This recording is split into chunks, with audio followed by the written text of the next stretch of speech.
ஸ்வேதாதீஸ்வரர், நடராஜா, அகோரமூர்த்தி. 3 அம்பாள், காளி, துர்கை, பிரம்ம வித்யா அம்பாள். 3 ஸ்தல விருட்சம், ஆலமரம், கொன்றை மரம், வில்வ மரம். இது நவகிரகத்தில் புதனுக்குரிய கோவில்.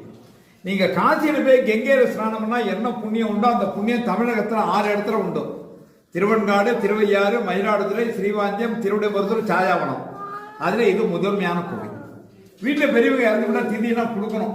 ரொம்ப பேர் கொடுக்க மாட்டேங்கிறான். நீ ஜோசியம் சொல்றது எல்லாம் ஆயிட்டு. இந்த திதி, சிரார்த்தம், தவசம், தர்ப்பணம் இதெல்லாம் நீங்க புரிஞ்சுக்கிற மாதிரி நான் சொல்லணும்னு சொன்னா வருடத்துல ஒரு நாள் உங்க அப்பா அம்மா கூட சோறு போடுறேன், அவ்வளவுதான். அதை நீ கல்யாணம் இருக்க திதி கொடுக்காதுன்னு வரலாம், நிச்சயம் பண்ணிருக்க திதி கொடுக்காதுன்னு வரலாம். இதெல்லாம் மிகப்பெரிய பாவங்கள். அப்படி இந்த பித்ரு சாபம் அவெல்லாம் என்ன பண்ண சோறு எடுக்கிற என்ன பண்ணுவான்?